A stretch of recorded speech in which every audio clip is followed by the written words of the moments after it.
자, 잠시 쉬고 돌아왔습니다. 이제 두 번째 오늘 소개할 만화는 란탄 작가님의 화해 방향이라는 작품입니다. 지금은 이게 다 절판으로 돼 있더라고요. 그래서 네. 구하기가 어려운 책이긴 한데 유어마인드에 있는 책 소개글을 좀 읽어보도록 하겠습니다. 화해 방향은 직장인 첫째와 대학생인 둘째, 나이 차이가 많이 나는 남동생 막내로 이루어진 가족이 남동생의 행동을 어떻게 대해야 할지 고민하는 것으로부터 이야기가 시작된다. 그러나 사건의 원인 제공자인 막내는 아직 어리고 미숙하며 둘째는 침묵으로 일관한다. 첫째는 이 상황을 견디기 어려워하지만 해결책을 찾지 못하고 갈등 속에서 계속 과거의 자신을 겹쳐보기만 한다. 이 가족은 화를 풀어낼 수 있을까? 혹은 풀어내야만 할까? 라는 소개글이 나와 있는 작품입니다. 최재훈 작가님 최재훈 작가님이 픽을 하셨으니까 어떻게 보셨어요, 이 작품? 왜 추천을 하신 거죠? 그러니까 지영이랑 화해 방향은 좀 본지 됐고 이번에 또 봤는데 네. 지영이랑 화해 방향을 하면 좋겠다고 생각했던 게 두 권 다 너무 좋은 작품이고 네.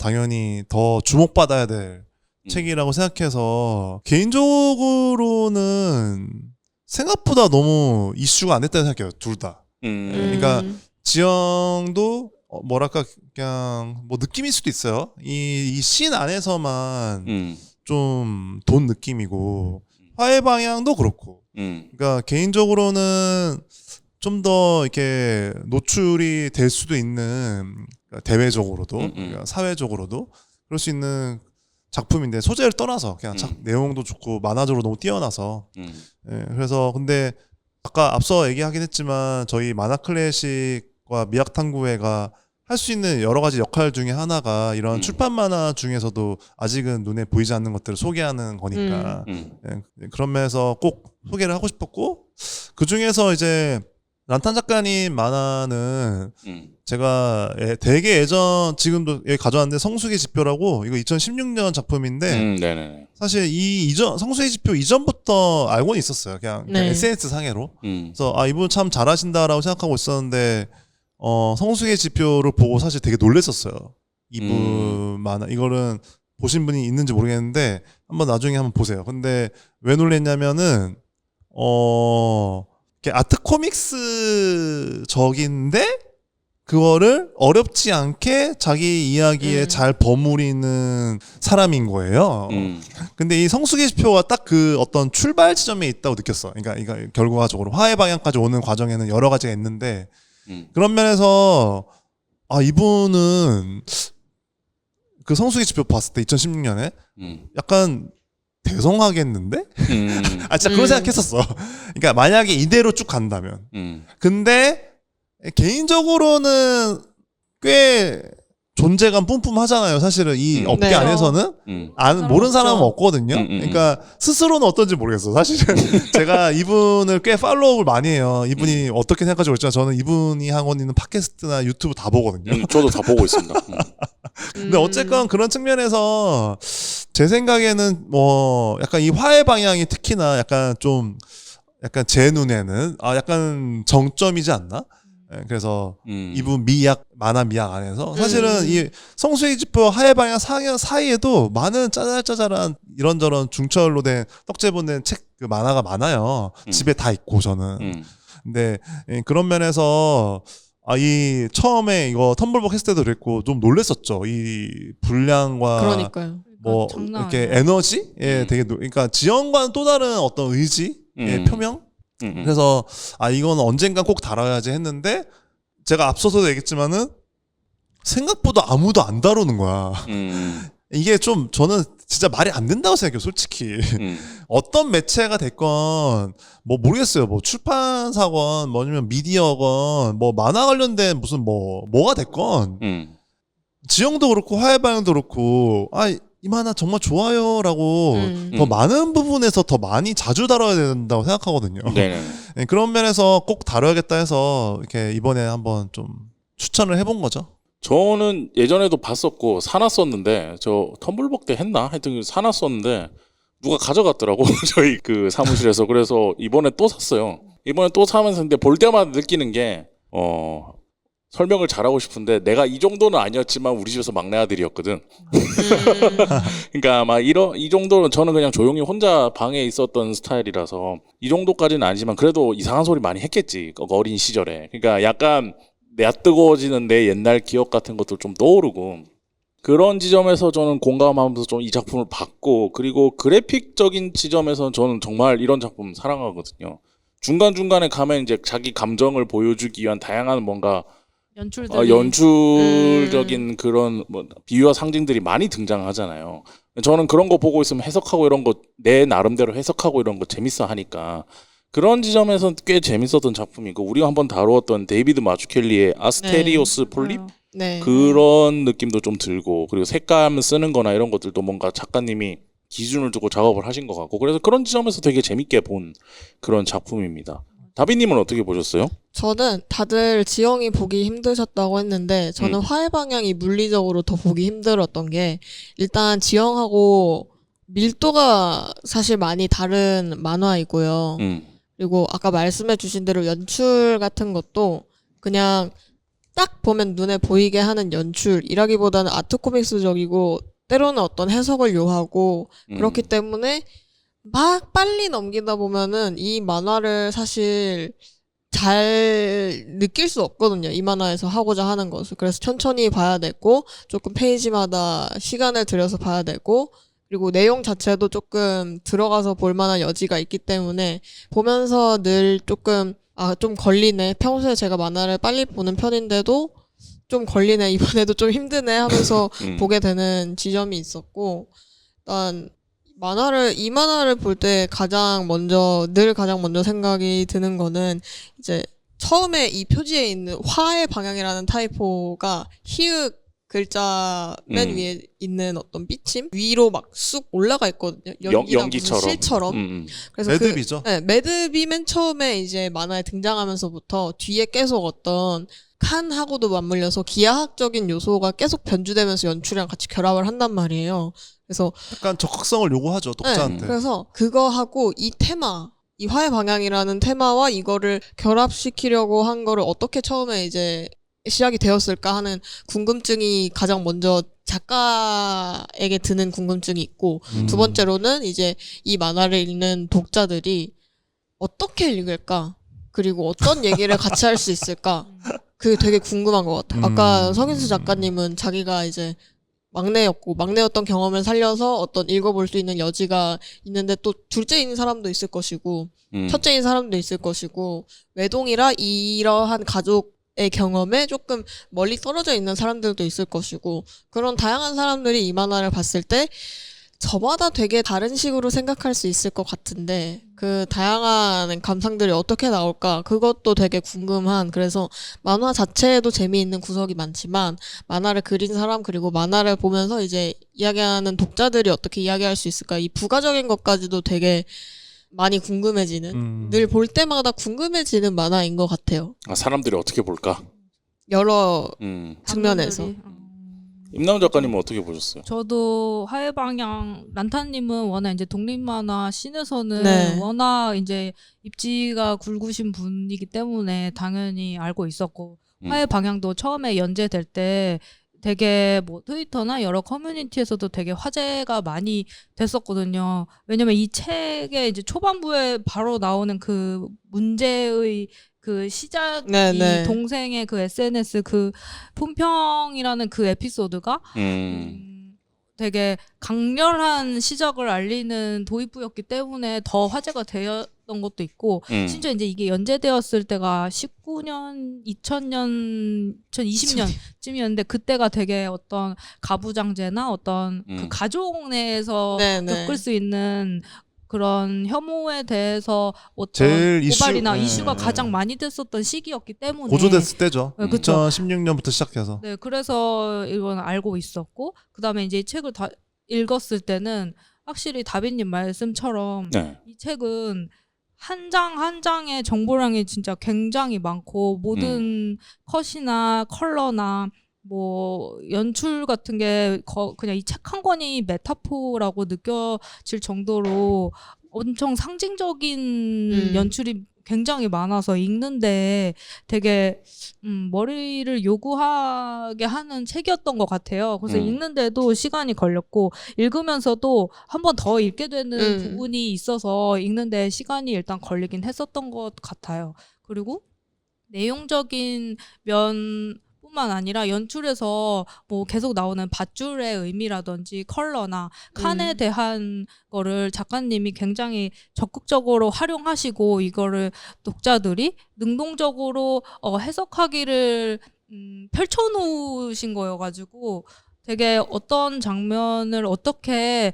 내가 연결지어서 내용과 결합시켜서 이해하느냐에 따라서 얼마나 더 풍부하게 이 만화를 이해할 수 있냐가 폭이 굉장히 달라진다고 생각했거든요. 그래서 읽으면서 아 이거는 진짜 여러 번 읽을수록 더 느껴지는 그 볼륨이 굉장히 달라지겠구나라고 감상을 했었던 것 같아요. 두 분이 지금 얘기를 하실 때 이게 그러니까 어떤 상황에 놓여 있느냐에 따라서 이 작품이 좀 다르게 보일 수 있어서 그런 얘기를 좀 해주셨는데 그런 것처럼 저는 이 작품이 약간 인간이 어떤 관계에 있을 때 서로에게 어떤 영향을 주는지에 대해서 얘기를 한다고 생각해요.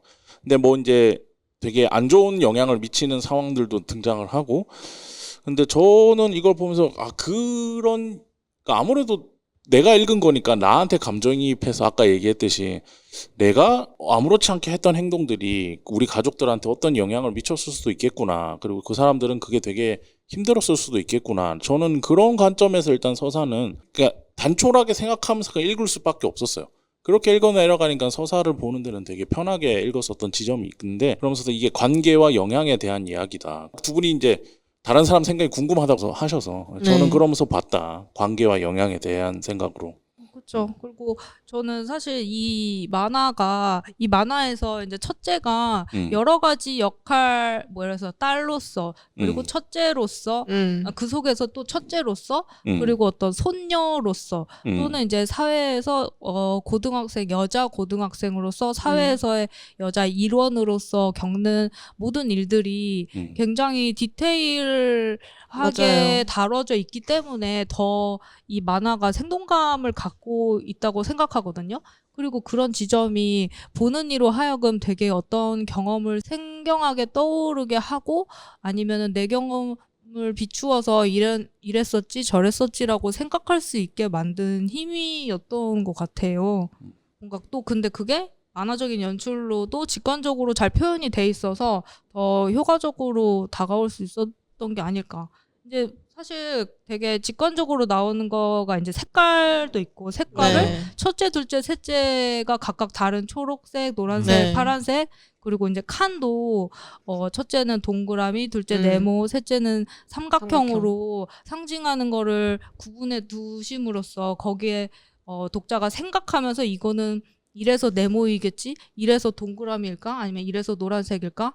또 노란색과 파란색이 합쳐지면서 그 초록색으로 합쳐지는 것도 상상해 볼 수 있게끔 한 게 이 여기에서 다뤄지는 여러 가지 역할들과 의미에 대해서 많은 연출을 두고 하신 게 아닌가. 의도를 가지고. 그리고 그걸 해석하는 것도 독자가 할 수 있게끔 많이 해놓으신 게 아닌가 싶더라고요.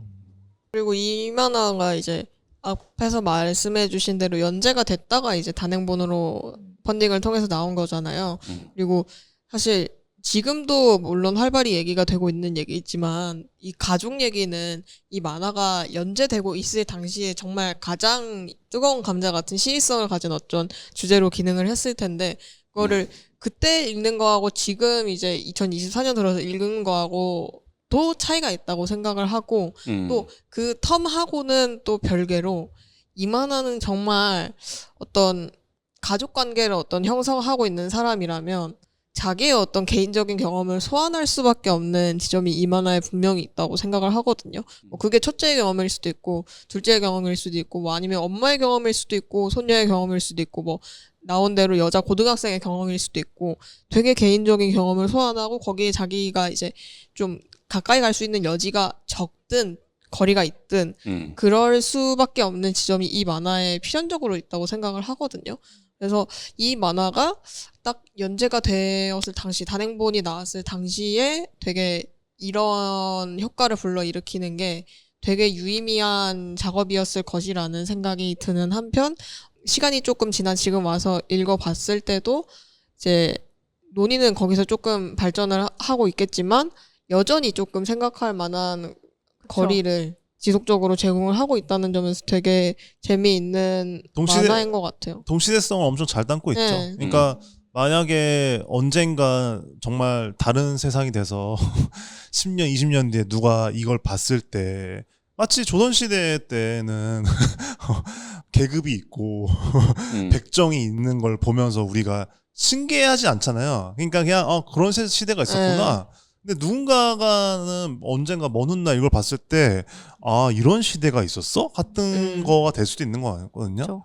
근데 이제 저 같은 경우는 이거가 되게 재밌었던 게 뭐가 있었냐면은 이게 제목이 화의 방향이잖아요. 네.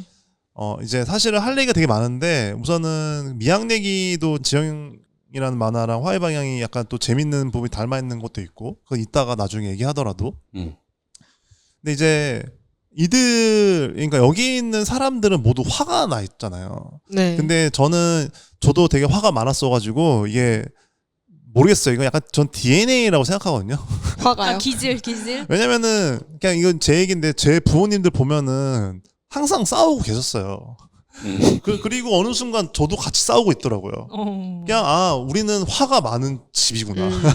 근데 이제 근데 어떤 주변에 있는 친구들이나 혹은 뭐 위인들 혹은 뭐 그냥 가까운 친구들 중에서도 그런 친구들 있어요. 이 친구는 화를 낼까? 화가 전혀 없는 사람들. 근데 이제 제가 이 얘기를 꺼낸 게 화를 많이 내거나 혹은 적게 내거나의 등위를 얘기하고 싶은 게 아니라 만약에 누군가가 화를 낸다면 그들은 왜 화를 내고 있는 건가? 전 되게 중요한 부분이라 생각해요. 근데 이제 사회는 보통 화가 나는 그 표면적인 것에 반응하면서 그 화가 내는 것이 더 중심이 되면서 주제가 흐려지는 게 있다고 생각하거든요. 감정에 더 퍼포먼스만 포커스를 못 집중하고. 치죠. 왜 나한테 화를 내 이런 식으로. 그렇죠. 예를 들면은 사실 제일 유명한 게 이제 장애인 이동권 네. 시위를 지하철에서. 지하철을 막거나 출근길이나 퇴근 시간에 그리고 키어 퍼레이드에서 좀 불편하게 엄청 노출하고 광장 한복판에서 그거를 드러내는 행위들. 근데 그게 다 사실은 이유가 있는 거잖아요. 그러니까 필요한 공간에 필요한 사람들이 있는 거예요. 그러니까 예를 들면은 뭐냐면은 키어 퍼레이드에서 성소수자들이 자신들을 노출시키고 약간 일종의 섹슈얼한 이미지들을 계속 보여주는 거는 그들이 가장 핵심적인 거는 자신들의 성 정체성. 한마디로 나는 남자이냐 여자이냐 혹은 남자도 여자도 아닌 무언가냐 라는 거를 드러내는 가장 핵심적인 거는 섹슈얼한 무언가거든요. 그 직관성. 그러니까 우리는 같으면서 달라 라는 거를 보여줘야 돼요. 그것이 일종의 유의예요. 일종의 억압에 대한 해방이죠. 한마디로 내가 만약에 게이건 레즈비언이건 그거를 숨기는 게 아니라 그 축제 때만큼은 내가 드러내는 거예요. 이런 것도 존재해. 근데 너희들은 어때? 근데 나는 너희들과 싸우고 싶은 게 아니라 존재하는 거야. 함께 얘기하자 같은 거거든요. 근데 누군가한테 그게 왜 이렇게 화를 내고 있지? 왜 이렇게 거칠게 저거를 표현하는 거지? 라고 느껴지는 거죠. 장애인 이동권도 마찬가지예요. 그들은 최소한의 이동권에 대한 얘기를 하고 싶어서 시위를 출퇴근 시간에 하는 거지 그것이 화를 내는 게 아니에요. 손을 내미는 거지 사실은. 근데 누군가한테 화를 내는 것처럼 보이는 거지. 다시 돌아와서. 근데 그런 면에서 저는 되게 이 화의 방향이 엄청나게 기가 막히다고 생각했어. 그러니까 이 지형도 사실 그런 맥락이 있는데 뭐냐면은 단순하게 누군가가 무언가를 경험하는 그 순간 뭔가를 그냥 보여주는 거. 이게 사실은 여러분이 이 화의 방향도 그렇고 지형도 그렇고 엄밀하게 따지면은 구조적으로 완전히 같은 만화가 있어요. 장르가. 뭔 것 같아요?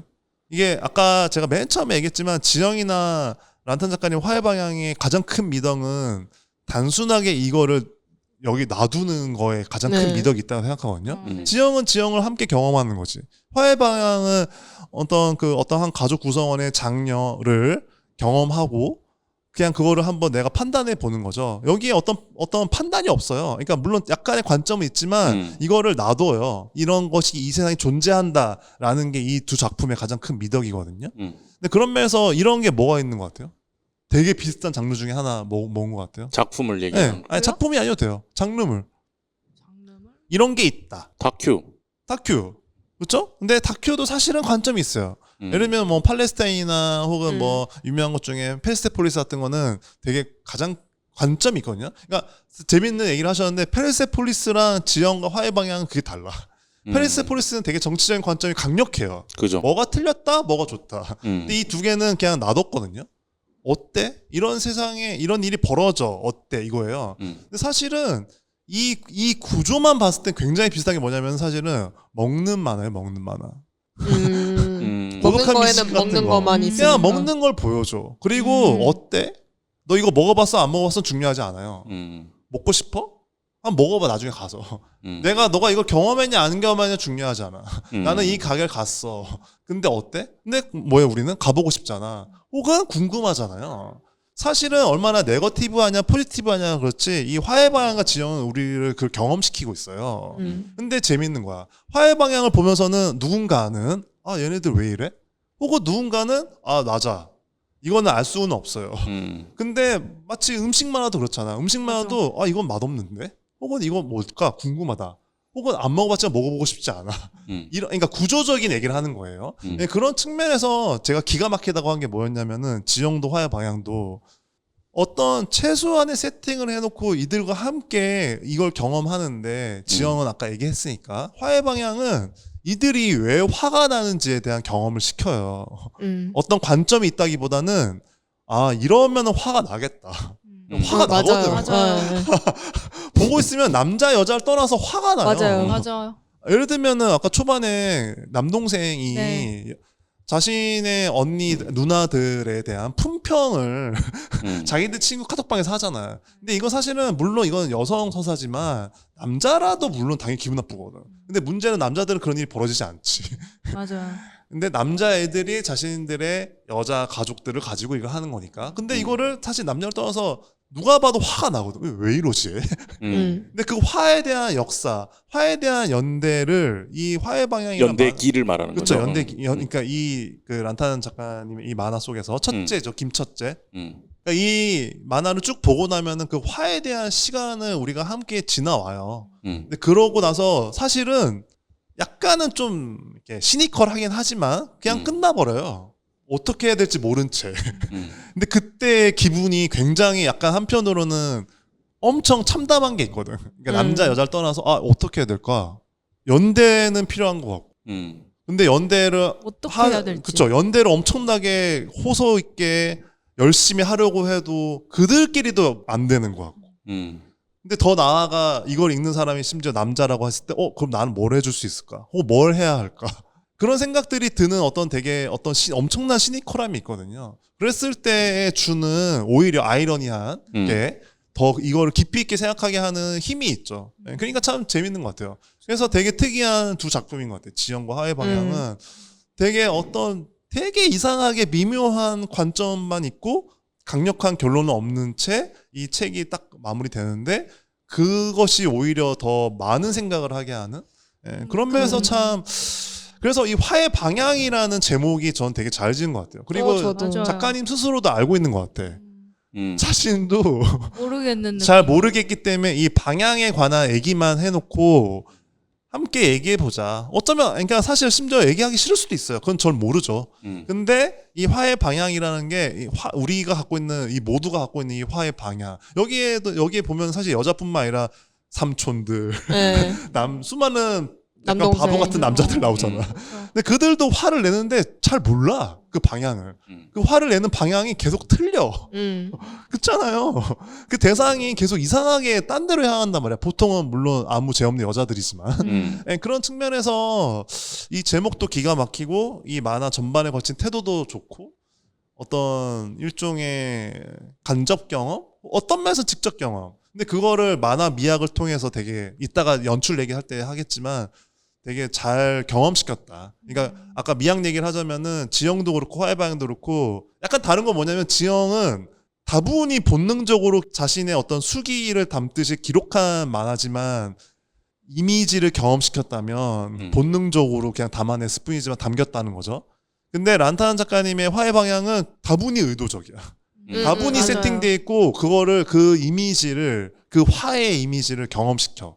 그런 면에서 되게 흥미로운 두 작품인 거죠. 네, 그리고 세팅된 걸 얘기할 때 저는 화해 방향에서 제일 이 화해 방향 자체라는 작품에서는 화가 이제 어딜 갈지 갈피를 못 잡는 게 있는데 세팅값 자체에서는 이 화가 종으로도 가고 횡으로도 가거든요. 그쵸? 종은 이제 이 같은 대 안에서 맞아요. 김첫째와 둘째, 셋째 맞아요. 사이에서 이 화가 네. 어찌할 줄 모르는 화가 돌고 도는 한편 이 할머니와 엄마 그리고 김첫째까지 이 대를 이어서 내려져 오는 아니면 이제 역행하거나 건너뛰거나 하는 화가 이제 그 대를 거쳐서도 같이 연결이 되고 있어가지고 이 만화 안에서 화라는 그 개념 자체는 이제 구천을 떠돌고 있지만 맞아요. 그게 구천을 떠돌고 있음에도 우리한테 되게 명확하게 다가오는 것은 그 세팅이 굉장히 명확하게 되어 있기 때문에 우리가 이거를 열심히 볼 수 있는 게 아닌가 하는 생각이 들어요. 맞아요. 맞아, 저도 그렇게 생각하고 그리고 저는 사실 그 화를 내고 있잖아요. 모든 사람들이. 네. 근데 저는 이 책을 다 읽으면서 든 생각이 네. 여기에 나오는 인물들이 모두 화를 내고 있는 거는 둘째가 가장 많이 하는 대사에서 힌트가 있다고 생각하는데 그게 뭐냐면 왜 내 얘기를 안 들어줘라는 대사예요. 그래서 저는 이 모든 사람 여기에 나오는 이 등장인물들은 다 뭔가를 얘기하고 싶은데 얘기를 하지 못하는 상황이 굉장히 많아요. 아니면 속으로 눌러두고 있거나 뭐 그런 게 응어리진 마음이 여러 갈래의 여러 감정이 담긴 밧줄로 표현이 되는 거고 그게 이제 너무 커져버리다시피 하니까 말을 하지 못하는 그런 게 자꾸 쌓이니까 이게 점점 엉켜버리고 결국에는 이제 본인 스스로도 어떻게 풀어야 될지 아니면 이 많은 것들이 어디서부터 시작됐는지 알 수 없을 정도로 엉켜버린 마음이 되게 구체적으로 담겨 있다고 느꼈거든요. 맞아요. 그래서 결국에는 뭔가 이 만화가 뭔가를 제시하고 끝나지는 않았지만 그 최재훈 작가님 말씀하셨던 것처럼 뭔가 들어주는 거 그리고 이런 게 있어 뭐 한번 먹어볼래? 아까 말씀하셨던 그쵸. 그 요리라는 그게 정말 저는 되게 머리를 탁 와닿았던 게 정말 이렇게 음식은 먹어보지 않으면 알 수 없잖아요. 근데 이런 것도 내가 경험해보지 않았지만 이런 책으로나 이제 만화로 읽어봄으로써 뭐 같이 이게 맛없든 맛있든 어쨌든 먹어봐야 아는 거니까 한번 먹어볼래? 라고 말을 건네는 책이라고 저는 느꼈거든요. 네. 그래서 지영 또한 그렇고. 그쵸. 지영도 네. 그런 면에서 비슷한 맥락이고 그래서 결국 이 화의 방향은 어떻게 풀어야 될지 모르겠지만 뭔가 둘째가 계속 했었던 말처럼 말을 들어줌으로써 뭔가 실마리가 되지 않을까라는 생각이 들었어요. 이 실뜨기 나오는 이제 할머니가 알려주는 실뜨기처럼 실뜨기가 엉켜 있지만 손가락 하나만 빼면은 원래대로 돌아오는 것처럼 어떻게 보면 가장 간단할 수도 있는 건데 그거를 못하고 있는 게 우리 이 만화가 말하고 있는 어떤 구조적인 그런 아픔을 그쵸. 뭐 은유하는 게 아닐까라는 생각이 맞아요. 들더라고요. 사실 첫째는 그래서 저는 첫째로 저 정첫째인데 근데 되게 좀 웃겨. 다비님은 막내 같고 인수 작가님은 진짜요? 장남 같은데 나 저희 바뀌었어. 나 막내야. 저 태어나서 막내 같다는 소리 처음 들어봤어요. 그러니까 근데 막상 친해져 보면 다비님 너무 장녀고 인수 작가님 너무 막내야. 내가 막는 게 티가 나지. 친해져 보면.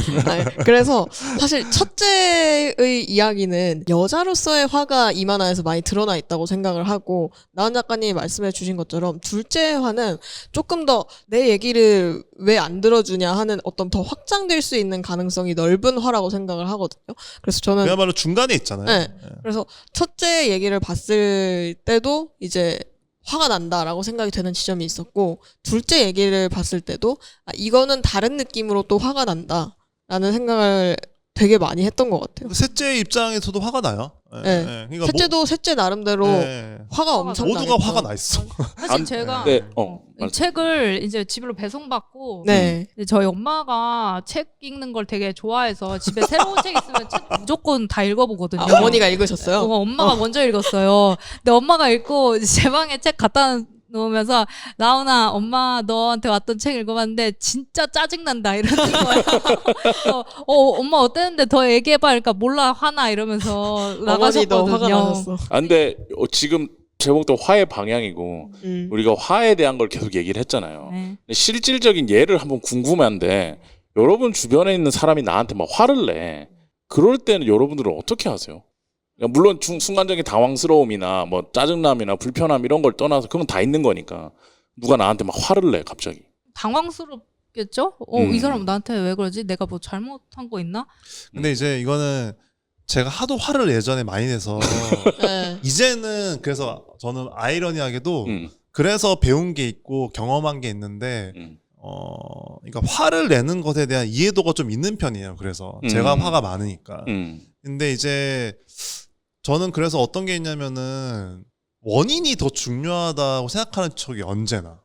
저는 누군가가 화를 내면 저 사람이 화가 난 원인을 더 먼저 찾아내는 했거든요. 그러니까 심지어 가까운 관계일수록 좀 더 그렇다 생각해요. 그러면은 보통은 누가 화를 내면 싸움이 되잖아요. 왜냐면은 나도 화가 나거든. 왜냐면 화가 난다는 건 보통 무례해지는 거잖아요.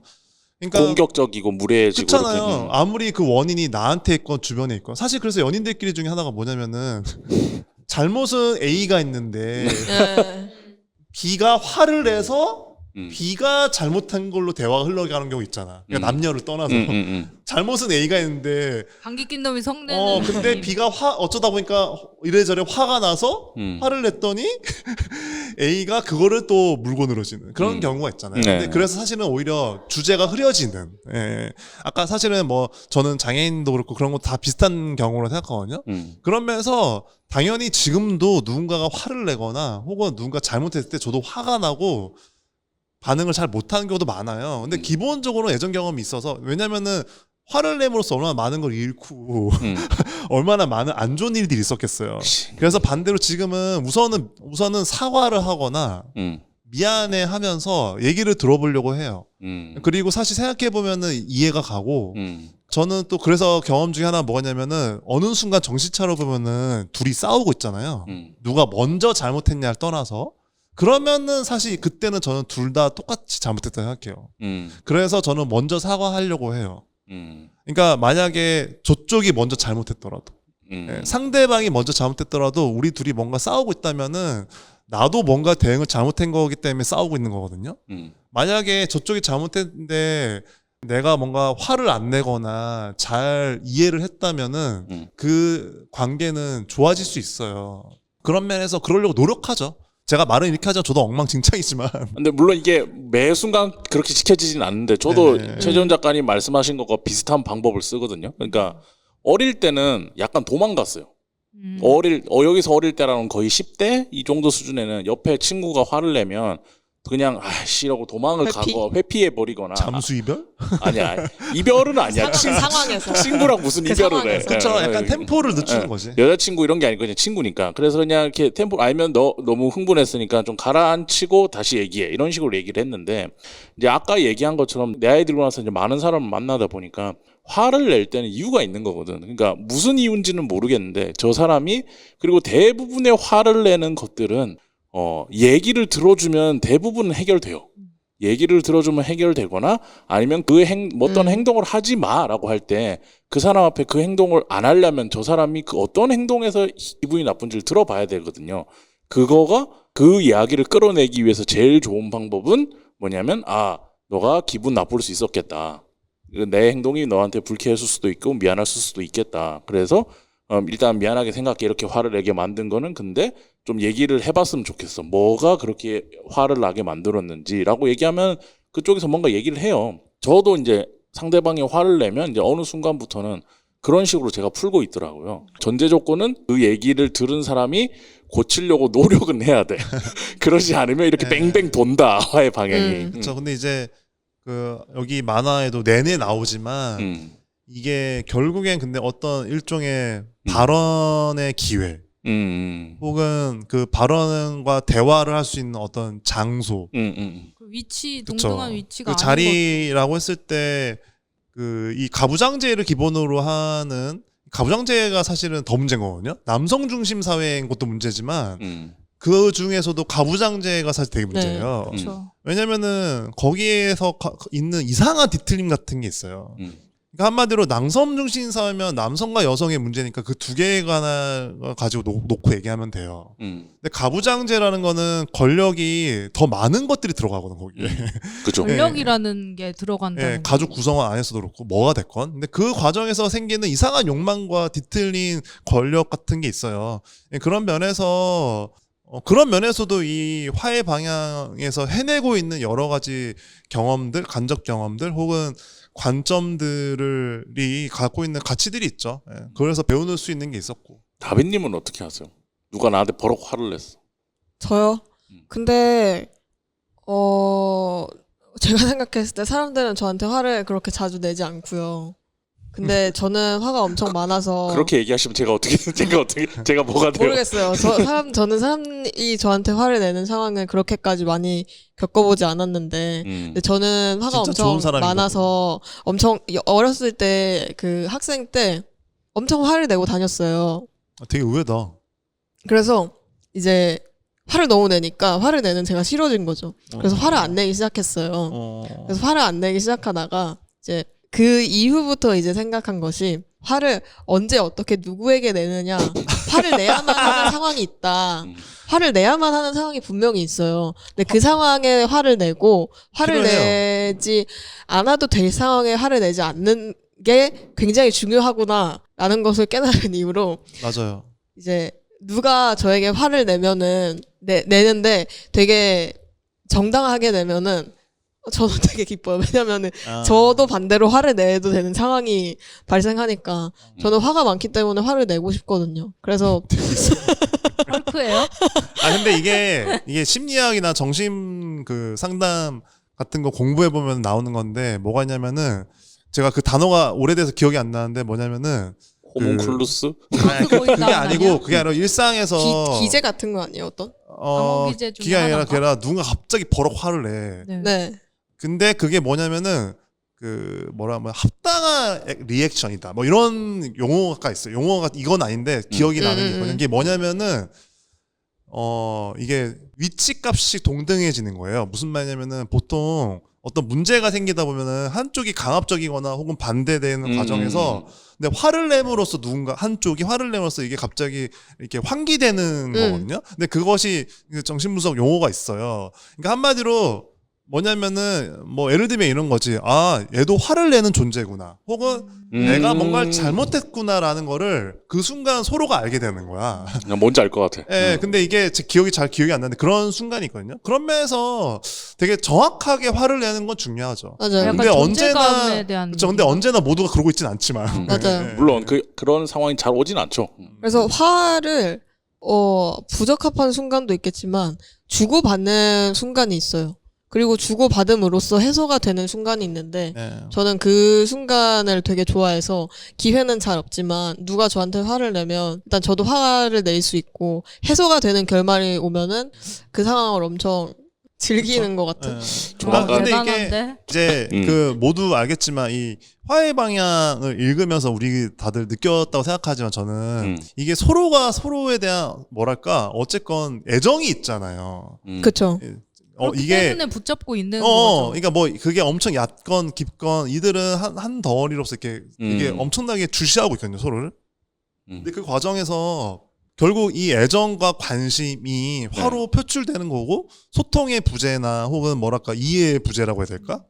그런 거를 뭐 감히 뭐 알 수는 없지만 그거에 대한 것들이 이렇게 화로 표출되고 그것이 계속 구성되고 있는 거거든요. 이 전체에서. 예, 그런 면에서 이들이 그러니까 그거를 우리는 이제 경험하게 된 거고 그리고 이게 얼마나 실제한지도 알고 그런 면에서 이게 이 만화를 딱 덮었을 때 어떻게 해야 될까 우리는 라는 생각이 딱 든다는 측면에서 약간 좀 처음에 이 책을 펼쳤을 때와 마지막에 기분이 너무 달라서 또 놀랬던 것 같아요. 맞아. 처음에는 힘들다.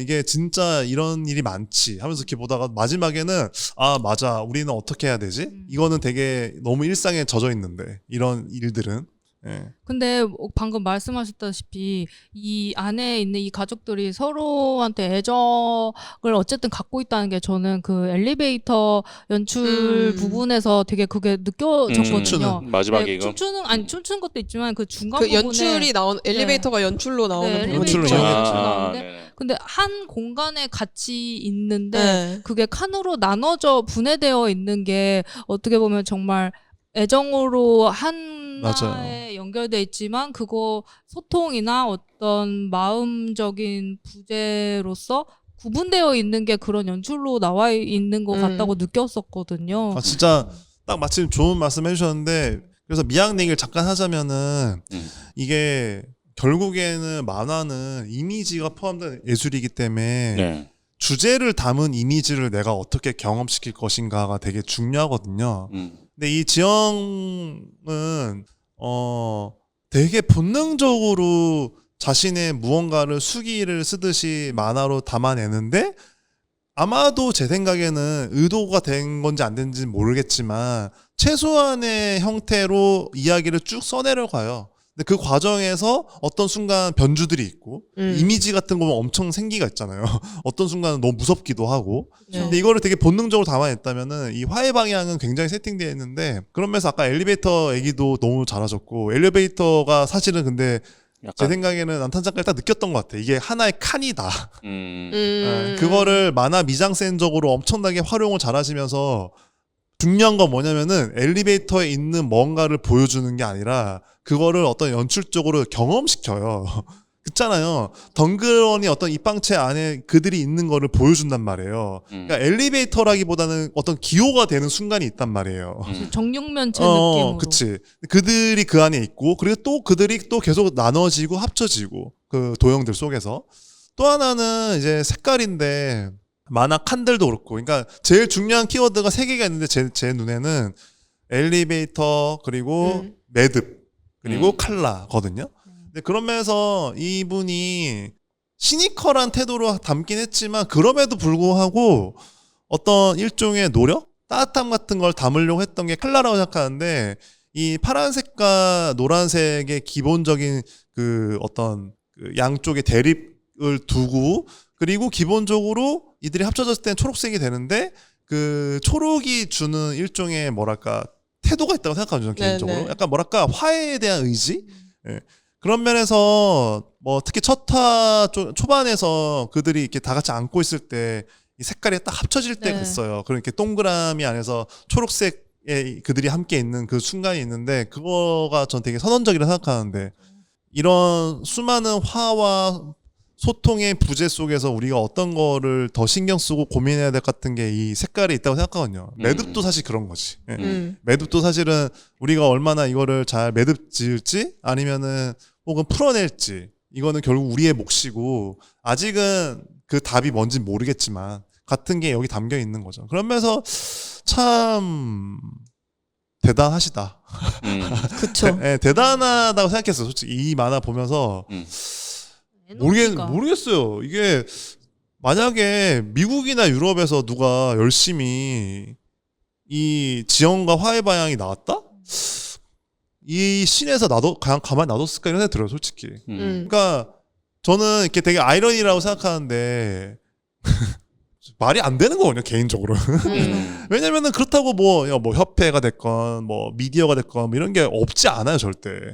그런 측면에서 약간 이렇게 저희는 물론 이걸 얘기하고 있지만 다른 데서도 더 많이 많이 얘기하고 됐었어야 저는 돼. 사실은 심지어 아직도 이게 출판사에서 어떤 출판사에서 이거 연락이 안 가는데 더 이상해. 네.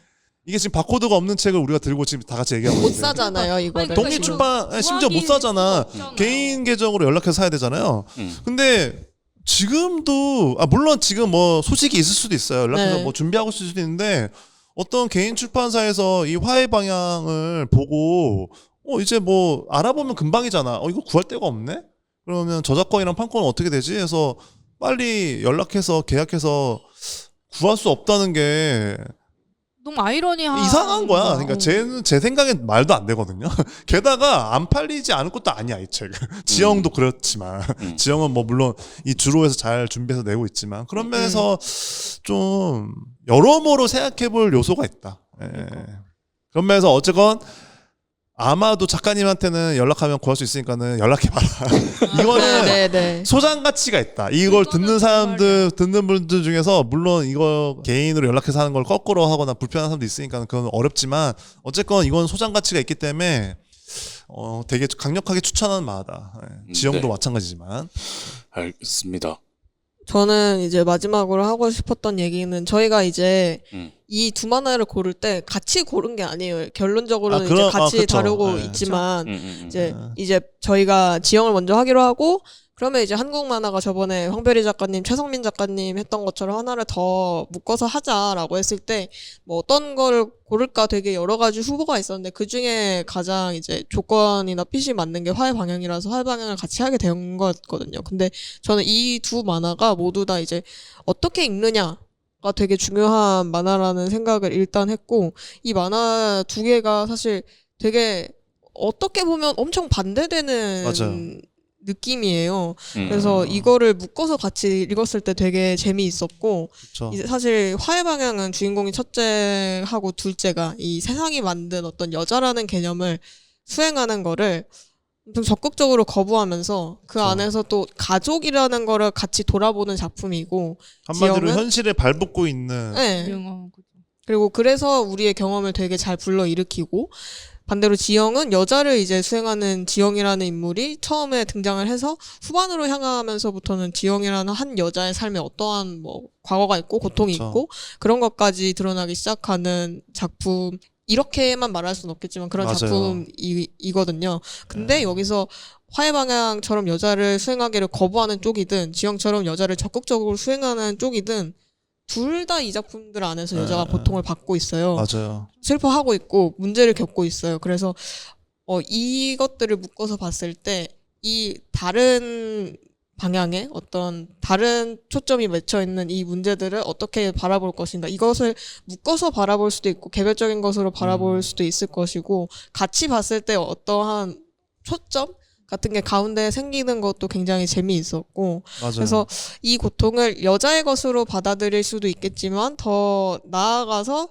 이 만화에 등장하는 사람들을 어떤 타자로서 바라보지 않고 이 고통을 어떤 타자화를 최대한 줄이려는 방향으로 묶어서 봤을 때 생각을 해볼 수도 있지 않을까. 네. 그래서 저는 이번에 되게 우연하게 두 맞아요. 작품을 같이 하게 됐지만 두 개 같이 읽어서 오히려 더 좋았던 것 같다는 생각이 네. 들어요. 그 약간 뭔가 다빈님 말씀 들으면서 저도 느꼈던 게 그 화해 방향은 개인에서 시작해서 뭔가 사회적인 느낌으로 퍼져나가는 시야라고 느꼈다면 뭐랄까 저 지영 같은 경우는 사회적인 그런 시선에서부터 개인으로 좁혀져 가는 시선으로 받아들여졌거든요. 근데 그 둘이 연결되는 지점이 있다고 느낀 거는 이 이야기 둘 다 작가가 자기 자신의 이야기를 얼마나 진솔하고 정직하게 담아내고 있느냐가 중간에 있기 때문에 엮어서 볼 수 있었던 것 같거든요. 그러면서 저는 아까 지영에서도 얘기했지만 이야기가 가지고 있는 힘이 얼마나 큰지 또 다시 한번 느꼈었던 것 같아요. 이걸 또 어떻게 담아내느냐에 따라서 우리가 앞으로 삶의 태도를 어떻게 취해야 할지에 대한 고민을 할 수 있게 던지는 화두를 제시한다는 것도 중요하구나라는 걸 느꼈습니다. 그래서 이건 개인적으로는 이게 저는 그냥 일반 대중이던 지망생이건 이런 뭐랄까 어떤 자전적인 만화인데 어떤 그들에 대한 어떤 관점을 그 자체를 그냥 잘 담아낸 예, 그런 만화가 되게 흔하지 않거든요. 그러니까 어느 쪽으로 편중되기 마련인데 이 두 개는 꽤나 그 자체를 그냥 어떤 면에서 덤덤히 담아내. 근데 이게 어때? 그래서 그거를 보기만 하더라도 여러 가지 고민이 되고 그 자체가 또 연대가 되는 그런 만화고 그런 힘을 가지고 있는 두 작품이라 생각해요. 그런 면에서 그리고 또 하나는 지망생들이 봤을 때 아 만화가 갖는 힘이라는 건 이런 거고 내가 꼭 자전적인 걸 안 하더라도 내가 어떤 이야기를 할 수 있을 것인가, 그리고 내가 뭔가를 주저하거나 두려워하거나 무언가를 신경 쓰고 있는 건 아닌가, 그런 측면에서 한편으로는 큰 자유를 안겨줄 수 있는, 그리고 큰 용기를 줄 수 있는 이 두 작품이기 때문에 전혀 두 개는 다른 맥락의 만화들이지만 그런 면에서 여러 가지 측면에서 대중들이건 지망생이건 보기 좋은 만화가 아닌가. 물론 소재나 이런 어떤 디테일적인 측면에서 힘들 수도 있고 네. 무거운 부분도 있지만은 충분히 재미가 있다. 재미있게 볼 수 있는 만화다. 맞아요. 네, 그런 면에서 고민할 수도 있는 게 많고, 그래서 적극 추천드리는 네. 너무너무 좋은 만화다 라는 생각이 들고, 개인적으로는 어쨌건 뭐 이렇게 추천하는 과정에서 우리가 언급을 하긴 했지만 더 많이 알려지고 더 많은 사람들이 봤으면 어떨까라는 생각이 듭니다. 그러니까요. 네, 알겠습니다. 자, 오늘은 지영 작가님의 지영이라는 작품이랑 란탄 작가님의 화의 방향 같이 미학탐구해서 얘기를 해봤습니다. 저희는 다음 시간에 더 좋은 작품으로 찾아뵙도록 하겠습니다. 다들 고생하셨습니다. 감사합니다. 감사합니다. 감사합니다.